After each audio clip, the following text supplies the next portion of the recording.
ஓ ஓட்டுல தான் வாழுறாண்டா எல்லோரும், நீ ஓட்டுக்கு நீ விலை போனா என்ன ஆகும். புது கார் ஒன்று கொடுத்து லொகேஷன் பார்த்துட்டு வாங்க அப்படின்னு சொல்லி அனுப்பி வச்சுட்டாங்க. இங்கேருந்து நானும் அவனும் போகிறோம். எல்லா அரசியலுக்கும் ஒரு பேஸ் என்னென்னவோ இருக்கும். ஆனால் இந்த அரசியலுக்கு வந்து ஒரு லவ் தான் பேஸாக இருக்கும். அதுக்கு மேலே தான் அந்த ஸ்கிரிப்ட் பிளே ஆகிருக்கும்.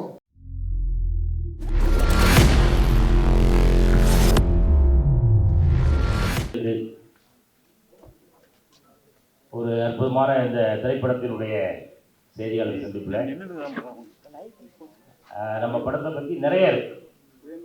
உயிர் தமிழுக்கு படம் எப்படி படம் அப்படின்னு சொல்லி நிறைய பேட்டிகளில் நாங்கள் ஆல்ரெடி சொல்லியிருக்கோம்.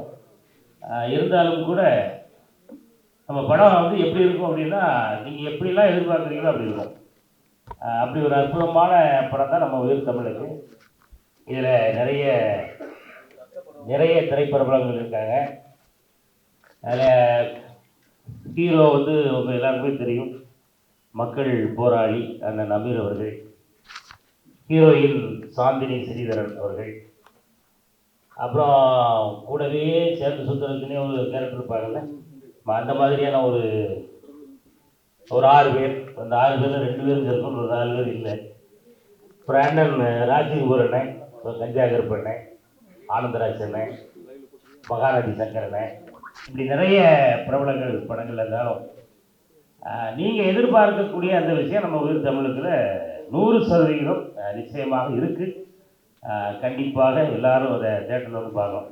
இப்போ அதை ஒட்டி நடக்கக்கூடிய இந்த நிகழ்ச்சியில் உங்கள் எல்லாரையும் சந்தித்ததில் ரொம்ப மகிழ்ச்சி. இப்போ நம்ம படத்தினுடைய ஒரு படம் உருவாகணும் அப்படின்னா அதுக்கு முக்கியமாக வந்து டப்பு வேணும்ல. ஆமாம், அந்த டப்பை கோடி கோடியாக கொட்டி இன்னைக்கு மக்களை ரசிக்க வைக்கணும், சிரிக்க வைக்கணும், சந்தோஷப்படுத்தணும் அப்படின்ற ஒரு உயரிய எண்ணத்தோட இந்த உயிர் தமிழுக்கு திரைப்படத்தை தயாரித்து எழுதி இயக்கிய திரு ஆதம் பாபா அவர்கள் இப்போ உங்கள்கிட்ட ஒரு சில வார்த்தைகள் பேசுவார். ஒரு நாளைக்கு முன்னாடி நிறைவாக நம்ம பேசிட்டோம். என்னன்னா, அன்றைக்கி ஒரு சாட்டர்டேங்கிறதுனால எல்லாம் கிளம்புற மூடில் இருந்தாங்க நம்ம மக்கள் போகிறாங்க. ஒரு இறுக்கமாக இருந்தது அந்த அரங்கம். ஏன்னா ஒரு 1.5 மாதம் கழித்து வந்து அமீர் சார் வந்து ப்ரெஸ்ஸை மீட் பண்ணுறதுனால அது ஒரு இறுக்கமாக இருந்தது அது. அதனால் படத்தை பற்றி இன்னும் டீட்டெயிலாக அவங்கள்ட்ட பேசணுன்றதுக்காக தான் இந்த ஒரு சந்திப்பு. இதை நம்ம வெறுமனே நம்மளாக பேசுகிறது ரிசீவ் பண்ணுற மாதிரி இல்லாமல் கேள்வி பதிலாக நம்ம போயிடலாம் அப்படின்னு இந்த நிகழ்வை நம்ம வந்து அரேஞ்ச் பண்ணியிருக்கோம். படம் சம்பந்தமான விஷயங்களை மட்டும் நீங்கள் கேட்டிங்கன்னா ரொம்ப சந்தோஷமாக இருக்கும். அதுக்காக தான் இந்த நிகழ்வு. இப்போ நம்ம அந்த கேள்வி பதிலை நம்ம ஆரம்பிக்கலாம். உடனே கேள்வி பதில் போன எப்படி நம்ம அவ்வளோ எங்களை பொறுமையாக இருப்பீங்களே, எல்லாம் நம்ம குடும்பம் தான் பொறுமையாக இருப்பாங்க. நம்ம அங்கே இருக்கக்கூடிய எல்லாருக்குமே ஒவ்வொரு வார்த்தைகள் நம்ம பேச வச்சுட்டு அதுக்கப்புறம் கேள்வி பதில் போயிடலாம் இல்லை. இப்போ அடுத்தபடியாக நம்ம படத்தில் ஒரு அற்புதமான பாடலை பாடி நம்ம எல்லாரையும் இவ்வளவு உச்ச சூழலில் பாடக்கூடிய பாடல்கள் இன்னும் வந்து கொண்டே இருக்கிறார்கள் அப்படின்னு ஆச்சரியப்படக்கூடிய அளவில் ஒரு அற்புதமான பாடலை பாடிய குரு ஐயாத்துறை அவர்கள் இப்போ நம்முடைய ஒரு வார்த்தை. நன்றி. மேடையில் அமர்ந்திருக்கும் என் அண்ணன்மார்கள் எல்லோருக்கும் முதல் வணக்கம். பத்திரிகை பெருமக்களுக்கு முதல் வணக்கம். தமிழன்னைக்கு முதல் வணக்கம். உயிர் தமிழுக்கு இந்த தலைப்பிலேயே 80 ஆண்டுகால சினிமா வரலாற்றில் நாம் நிறைவடைந்து விட்டோம் என்ற உணர்வு எனக்கு இருக்கிறது. இந்த தமிழ் உயிரை போன்றது என்ற தலைப்பை தேர்வு செய்தமைக்கு முதல் தமிழர்கள் சார்பாக மனமார்ந்த நன்றி. இந்த அற்புதமான காவிய படைப்பில் எனக்கு ஒரு பாடல் கொடுத்துருக்காங்க, தேர்தல் சம்பந்தமான எலெக்ஷன் பாடல். இந்த பாடல் நான் பாட ஐயா திருவாளர் வித்யாசாகர் அவர்களுடைய பாடல் பதிவு கூடத்திற்கு சென்ற பொழுது ஒரு 2 மணி நேரம் ஹார்மோனியத்தில் என்னை உட்கார வச்சு எனக்கு பாட்டு, ஒரு தாய் ஒரு குழந்தைக்கு பாட்டு சொல்லிக் கொடுக்குற மாதிரி சொல்லிக் கொடுத்தாங்க. அப்போது வித்யாசாகர் சார் ஒரு வார்த்தை எனக்கு சொன்னார், டே குரு, இந்த உலகம் உள்ளவரை தேர்தல் களம் இருக்கும் வரை இந்த பாடல் ஒலித்து கொண்டே இருக்கும், ஒரு குரல் கேட்டுக்கொண்டே இருக்கும் என்ற ஒரு வார்த்தை சொன்னாங்க. இந்த நேரத்தில் அந்த ஆத்மாவுக்கு உங்கள் எல்லோரும் சார்பாக மனமார்ந்த நன்றி. இந்த படம் இன்னும் நான் படம் பார்க்கல, அண்ணன் கூப்பிடுவீங்க நிச்சயமாக. ஆதம் பவண்ணன், எங்களுடைய மக்கள் போராளி அண்ணன் திருவாளர் அமீர் அண்ணன். போராட்டம் என்பது ரொம்ப சுவாரஸ்யமான விஷயம். அதில் அமீர் அண்ணனுக்கு வந்து அது மிகப்பெரிய சவாலான சர்க்கரை சாப்பிடுவதை போல நீங்கள் எந்த பயணத்தில் சென்று கொண்டிருந்தாலும் உங்கள் பின்னால் நாங்கள் தம்பிகள் எப்பொழுதும் உங்களுக்கு உறுதுணையாக இருந்து கொண்டிருப்போம். நீங்கள் எங்கள் வழிகாட்டிகள். போராட்டம் தான் வாழ்க்கை. எந்த அம்பு வந்தாலும் அதை எதிர்த்து நின்று வெற்றி அடைய வேண்டியது எங்கள் அண்ணனுடைய கடமை.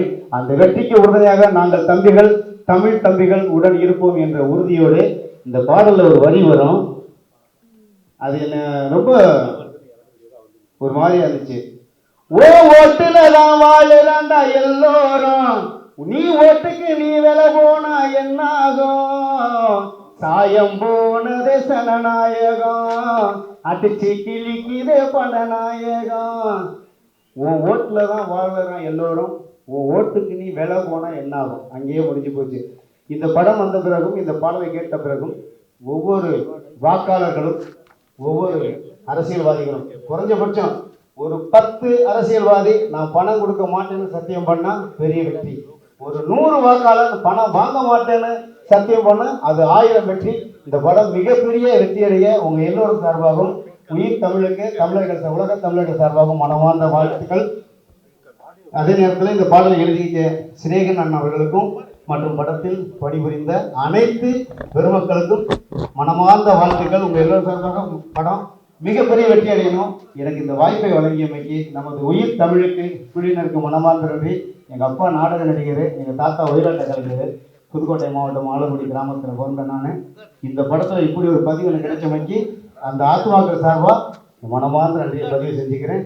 படத்தின் மாபெரும் வெற்றிக்கு நான் இறைவனை வேண்டுகிறேன். நன்றி. அனைத்து ஊடகவியலாளர்களுக்கும் என்னுடைய மாலை வணக்கம். எல்லாரும் சொல்கிறது தான் படம் சூப்பராக இருக்குது, அப்படி இருக்குது இப்படி இருக்குங்கிறத விட, ஆனால் டேரக்டர் எல்லாருக்கும் முன்னால் நான் தான் முதல்ல போய் படத்தை பார்த்தேன் டியூப்பில். அன்றைக்கி ஒரு விஷயம் போக முடியாதுங்கிறதுக்காக நீங்கள் போய் பார்த்துருங்க தலைவா அப்படின்னு பாபா சொன்னாப்புலன்னு சொல்லி போய் பார்த்தேன். எல்லாருக்கும் ஒரு 2 வருஷம் இருக்கிற மாதிரி அமீரண்ணனுக்கு வந்து இந்த படம் அவர் ஜாலியாக இருந்து நீங்கள் கதை சொல்லி இல்லை இந்த கதையை ஒரு கேரக்டர் ஒரு காமெடி கேரக்டர் அவர் எப்படி சொல்லுவார் அப்படின்லாம் நீங்கள் வந்து உங்களுக்கு நிறைய பார்த்துருக்க சந்தர்ப்பம் இருக்காது. ஆனால் எங்களுக்கு அந்த மாதிரி சந்தர்ப்பம் கிடைச்சிருக்கு. இதை விஷுவலாக இருந்தால் அது எப்படி சூப்பராக இருக்கும் அப்படின்னு வந்து நான் நிறைய டைம் யோசிச்சிருக்கேன். அந்த விஷுவல் இந்த படத்தில் வந்து கிடச்சிருக்கு. அது வந்து ஒரு கண்டிப்பாக வந்து நடிப்புலங்கிறத விட அவர் யதார்த்தமாக எப்படி ஜாலியாக ஒரு இடத்துல கதை சொல்லும் போது எப்படி ஒரு காமெடி கேரக்டர் எக்ஸ்பிளைன் பண்ணுவாரோ அந்த மாதிரியான ஒரு விஷயத்தை காமெடியாக படம் பூரா டோட்டலாக நடிச்சிருக்காரு. படம் ஒரு ஜாலியான படம். சீன் பை சீன் சூப்பராக இருக்கும், என்ஜாயபிளாக இருக்கும். ஒரு எல்லா அரசியலுக்கும் ஒரு பேஸ் என்னென்னவோ இருக்கும். ஆனால் இந்த அரசியலுக்கு வந்து ஒரு லவ் தான் பேஸாக இருக்கும். அதுக்கு மேலே தான் அந்த ஸ்கிரிப்ட் பிளே ஆகிருக்கும். ஸோ வந்து படத்தை வந்து பயங்கரமாக என்ஜாய் பண்ணி எல்லோரும் பார்ப்பீங்க, அது கன்ஃபார்மாக கேரண்டி. அப்புறம் என் நண்பர் பாவா ஃபஸ்ட்டு படம் உண்மையிலேயே வந்து முதல் படங்கிறது முதல் பாடல் முற்றுக்கோணல்னு சில விஷயங்கள்லாம் கேள்விப்பட்டிருப்பீங்க. அது மாதிரி தான் அவனுக்கு அமைஞ்ச ஃபஸ்ட்டு படம் வந்து எப்படி அமையும் அப்படிங்கிறது இல்லை. எனக்கெல்லாம் 2000 ஒரு படம் அமைஞ்சது. நல்ல படம், அருமையான படம்னு பேர் எடுத்த படம். ஆனால் வந்து ஆர்டிஸ்ட் தானே, ஆர்டிஸ்ட் ஒரு விஷயம் தானே. அதுக்கு நடந்த ஒரு சுவாரஸ்யமான ஒரு சின்ன விஷயம் சொல்லலாம்னு நினைக்கிறேன். நானும் இந்த படத்தின் இயக்குனர் பாவா லொக்கேஷன் பார்க்கறதுக்காக எங்களுக்கு புதுசாக ஒரு புது கார் ஒன்றை கொடுத்து லொக்கேஷன் பார்த்துட்டு வாங்க அப்படின்னு சொல்லி அனுப்பி வச்சுட்டாங்க. இங்கேருந்து நானும் அவனும் போகிறோம். போய் கரெக்டாக மதுரைங்கிறது அவனுக்கு வந்து ரொம்ப ஒரு கோட்டை மாதிரிங்கிறதுனால முதல்ல நண்பன் இடத்துல இருந்து ஆரம்பிப்போம். அங்கே போய் இறங்குறோம். இப்போ அந்த இடத்துல சுற்றி போலீஸ் இருக்குது.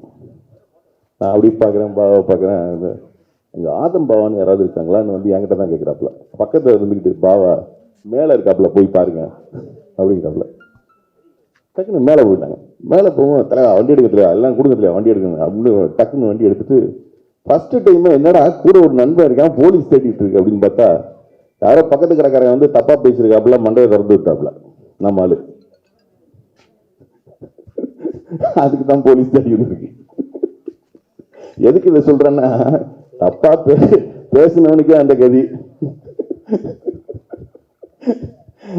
அப்படி வந்து அதுக்கு பிறகு வந்து நிறைய சுவாரஸ்யமான விஷயங்கள் இருக்கு படத்துல. வந்து ஜாலியான விஷயங்கள் வந்து நிறைய இருக்கு. ஒரு விஷயம்தான், இந்த படம் மக்களுக்கு உள்ள வந்தா ஃப்ரேம் டு ஃப்ரேம் என்ஜாய் பண்றதுக்கு கன்ஃபார்மா கேரண்டியா இருக்கும். நன்றி. முடிஞ்சுதானே? போதும்ல, போதும். என்ன கொடுங்க, என்ன சொல்லணும்னா நிறைய சொல்லணும், அது வேணாம். திரும்ப தேடுற அளவுக்கு முடிஞ்சதுக்கு அப்புறம் ரொம்ப அருமையாக தங்களுடைய அந்த ஆரம்பகால அட்டகாசங்களை சொல்லி அசத்திய அண்ணனுக்கு நன்றி.